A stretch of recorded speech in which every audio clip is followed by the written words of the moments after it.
caros alunos, daremos continuidade nos nossos conteúdos. Então, nessa aula em específico, nós vamos abordar sobre a surdo-cegueira, conhecer os seus aspectos conceituais e algumas práticas com relação à inclusão de alunos nesse espaço escolar. Bom,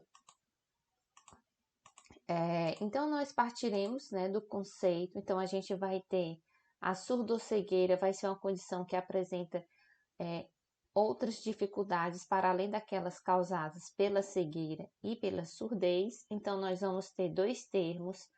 Nós vamos ter o termo hifenizado, que é surdo, hífen, cegueira. E nesse caso, ele vai dar uma condição que vai somar as dificuldades da surdez e da cegueira. Já a palavra sem hífen, como vocês estão observando aqui, a palavra sem hífen ela vai indicar uma diferença, ou seja, vai ser uma condição única e o impacto tanto da perda dupla vai ser multiplicativo, no indivíduo e não vai ser aditivo. Então, a gente vai observar o quê? Que a surdo-cegueira ela vai ser uma deficiência única e não uma deficiência múltipla. Bom, então a gente vai entender que a surdo-cegueira ela é uma deficiência que compromete os diferentes graus dos sentidos da visão e da audição. Então, nós vamos ter aí dois canais responsáveis pela recepção de informações que vão estar comprometidos. E esses canais, que são os sentidos, eles vão trazer, sim, algumas como é que eu posso dizer, alguns atrasos, é claro, se esse aluno, se essa criança ela não for acompanhada desde muito cedo. Então, os atrasos podem vir na comunicação, na linguagem, na mobilidade, na autonomia e no aprendizado. Então, é importante que essa pessoa com surdo-cegueira, ela seja estimulada desde muito cedo com os aspectos relacionados ao tátil. Então, todo o aprendizado, não é, dependendo dos indivíduos, que vão ter algum resquício ou não de um desses sentidos, vai se favorecer através do tátil. Mas a gente vai entender que os surdo-cegueiro eles vão se dividir em quatro categorias. E quais são eles? São indivíduos que eram cegos e se tornaram surdos. Pode ocorrer que indivíduos que eram surdos e se tornaram cegos, indivíduos que se tornaram surdo-cegos e indivíduos que nasceram ou adquiriram a surdez, a surdo-cegueira precocemente, ou seja, não tiveram a oportunidade de desenvolver a linguagem, a habilidade de comunicação ou cognição, que são as bases conceituais para a compreensão do aprendizado e do mundo.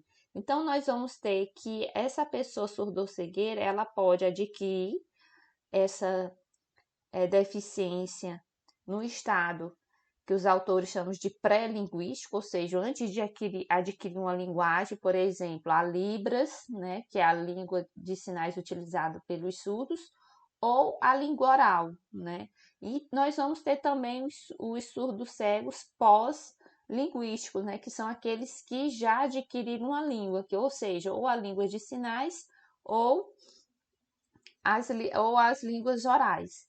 Então, a gente vai entender que essas pessoas que adquirem, vocês podem estar perguntando, quais são as causas. Então, as causas podem ser tanto congênitas como também adquiridas.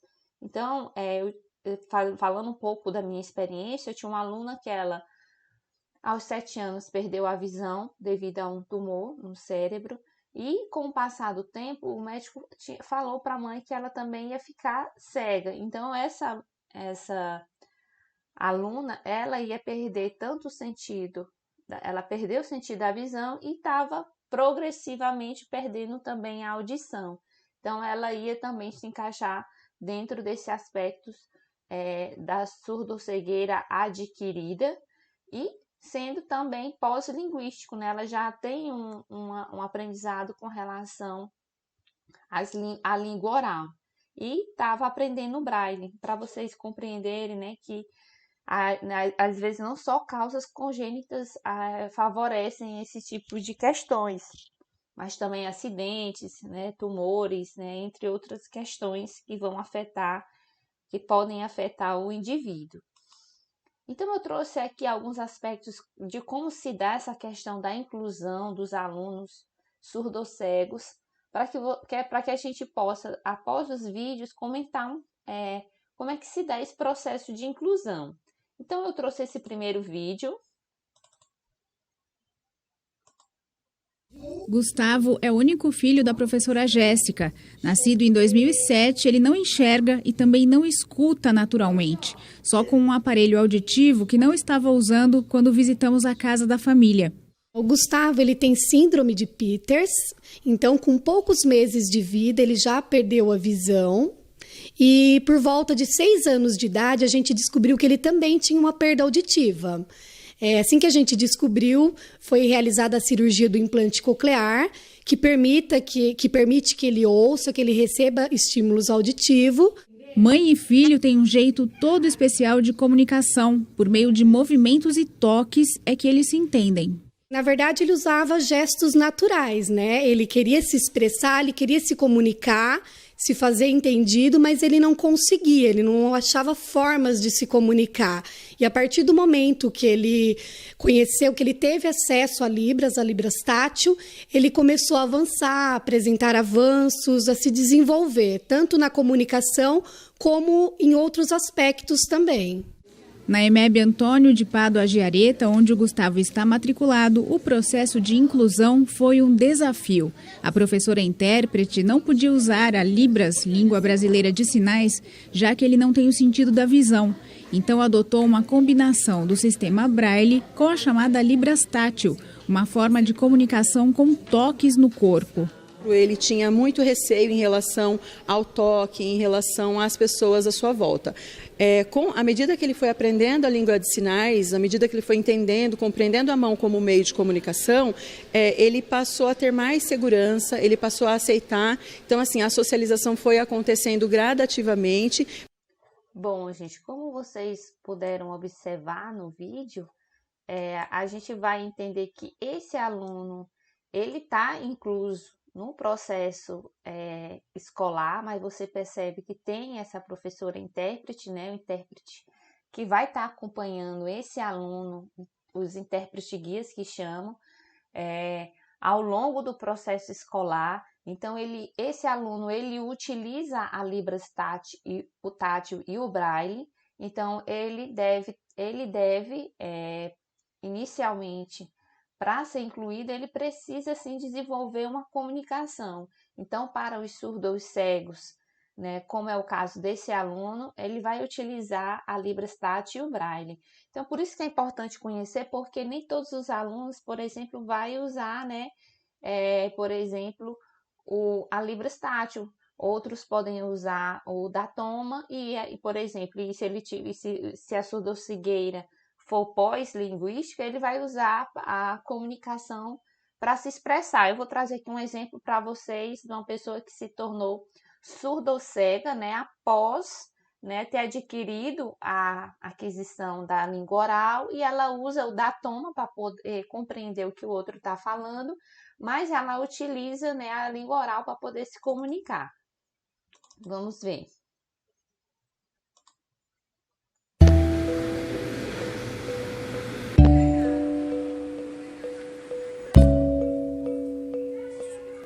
Meu nome é Cláudia Sofia, Indalécio Pereira, eu tenho 45 anos, sou surdocega adquirida, tenho síndrome de Usher, sou surdocega adquirida há 25 anos, sou casada com Carlos Jorge há 10 anos. Meu nome é Carlos Jorge, meu sinal é esse aqui, eu tenho 55 anos, eu tenho o Usher tipo 1. Eu nasci surdo e aí aos 9 anos eu fui perdendo a minha visão. Eu tinha que caminhar com muita atenção, porque eu tinha problema de esbarrar em lugares. Aí mais ou menos com 24 anos a visão foi se perdendo. Com mais ou menos 33 anos, o meu lado esquerdo eu perdi a visão, com 33 o lado direito também. Eu não conseguia mais ler, Eu perdi completamente minha visão aos 51 anos.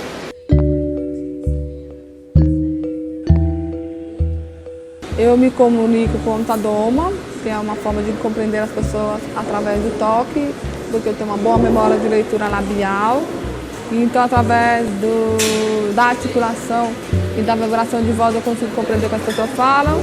Eu me comunico também com a Libras Tátil, que é a língua brasileira de sinais, sobre a mão do Carlos Jorge ou sobre a mão de qualquer outra pessoa de cegueira.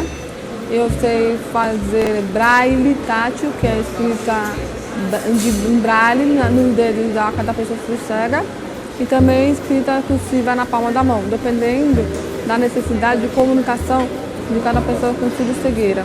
Eu aprendi um pouco a fazer oralização, né, a leitura labial, eu já sabia Libras, mas aos poucos eu fui perdendo a visão. Então, eu fui meio que descobrindo a questão do tátil por mim mesmo, porque eu não conseguia ver. Então, eu mesmo tocava na mão, foi iniciativa minha. E aí, com o guia intérprete, ele fazendo o curso de formação de guia intérprete, também a gente consegue uma comunicação tranquilamente. Bom, como vocês puderam observar nesse vídeo, é diferente do primeiro vídeo. O aluno, ele nasceu, né, mas ele teve essa questão pré-linguística, né, então a surdo-cegueira veio antes de desenvolver uma linguagem, tanto de Libras ou oral, e após, né, a surdo-cegueira foi que ele foi desenvolver, né, a questão da Libras tátil, como vocês puderam observar no vídeo. Aqui nós temos uma outra situação, que foram pessoas que se tornaram surdo-cegas adquiridas, e essas pessoas elas vão usar diferentes formas de comunicação. No caso, ela usa o datoma, como ela falou, que, né, ela põe a mão sobre os lábios e ela consegue compreender o outro através das articulações, certo? E o marido dela, como vocês puderam observar, ele usa Libras, né, para se expressar, e usa Libras tátil, né, para quando ele quer comunicar algo às pessoas.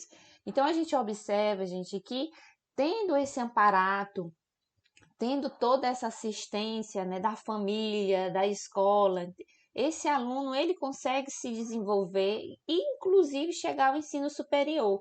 Eu trouxe o vídeo aqui da Janine, que foi a primeira surdo-cega aprovada em um curso, né, superior. Pra gente Agora o Bahia Meio Dia volta a falar de uma história de... Lembra de Janine, uma jovem de Barreiras, lá no oeste do estado, que não enxerga e nem ouve e que foi aprovada no vestibular da UNEB. A gente mostrou no mês passado, aqui no Bahia Meio Dia, essa história que emocionou muita gente. É verdade, viu? Então agora você de casa vai acompanhar com a gente a emoção do primeiro dia de aula de Janine no curso de pedagogia. Janine foi ao primeiro dia de aula acompanhada pela mãe. Ela é a primeira surda-cega congênita a fazer uma faculdade. Janine passou no vestibular da UNEB, Universidade Estadual da Bahia, e não foi nas vagas de cotas. O curso superior sempre foi um grande sonho da Janine. Dedicação para isso nunca faltou. É por isso que nos próximos 4 anos é nesta sala que a Janine vai passar as tardes de estudo. E ela promete se esforçar sempre mais. O curso de pedagogia não foi escolhido por acaso. Eu quero fazer um concurso e trabalhar de professora. Ensinar os surdos cegos a aprenderem braille e Libras também. O primeiro dia de aula não foi inesquecível só para Janine, mas principalmente para a mãe dela. Sandra se preparou para que a filha entrasse no universo do conhecimento. A gente faz uma retrospectiva, né? Bom, gente, como vocês puderam observar, são histórias de vidas reais, né? Claro que é necessário o apoio da família, da escola. Então, como vocês puderam observar que a Janine, ela já é uma surdo-cega congênita e ela conseguiu entrar na faculdade, né, na universidade. Esse foi em 2015, então, consequentemente, ela já deve ter se formada.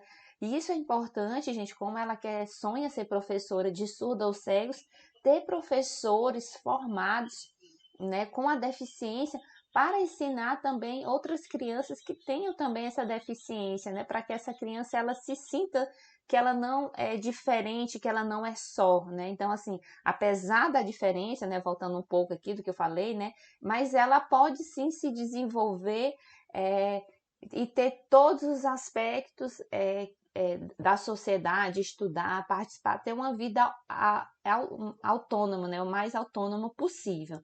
Então, gente, com relação à inclusão, é necessário que tenha esse apoio, essa colaboração, como vocês estão vendo essas fotos aqui. Aqui é uma atividade sendo feita no atendimento educacional especializado, onde a professora do AEE, ou guia intérprete, eu não sei quem é esse profissional aqui, né, se é o AEE ou é o guia intérprete, mas com certeza sabe se comunicar através da Libra tátil, e ela está contando a história. A comunicação é toda com a Libra tátil, para que esse aluno ele possa se adentrar ao universo da literatura. Bom, com relação aqui aos aspectos de inclusão, é importante que esse aluno tenha, sim, as atividades adaptadas, então vai ser necessário adaptar o material, então, assim, as formas de aprendizado, como vocês vão observar, vai ser sempre com relação também ao tátil, então deve-se favorecer essa questão, deve-se estar sempre conversando com o professor da sala regular, o professor do atendimento educacional especializado, o guia intérprete para elaborar as atividades. Esse aluno ele pode fazer as avaliações se ele já tiver sido alfabetizado no Braille através, né, do Braille. Então ele vai sim ter um momento, né, para a atividade diferente dos demais. Claro que isso vai depender de cada caso. Então esse aluno pode se deslocar para a sala de recursos multifuncionais, se assim for o caso, né? Então a gente não pode determinar isso para todos. Para fazer as atividades avaliativas nas salas de recursos multifuncionais, porque ele vai requerer mais tempo, esse aluno vai requerer mais tempo para fazer as atividades avaliativas, e o professor da sala regular deve enviar, né, tanto a avaliação quanto a excedência, né, também como seu planejamento para o professor. E lembrando novamente, gente, a inclusão só acontece se for em sistema de colaboração, né? Apoio da escola, apoio da família, dos professores, dos intérpretes, de todos aqueles envolvidos no processo escolar. Com relação à questão da mobilidade e localização, nós estávamos falando um pouco da comunicação. Então, mobilidade e localização também é importante, né? Que a sala, esse local onde esse aluno esteja, seja um local que dê condições para ele poder se movimentar. Então é importante que coloque pistas, né, tátil na escola, na sala.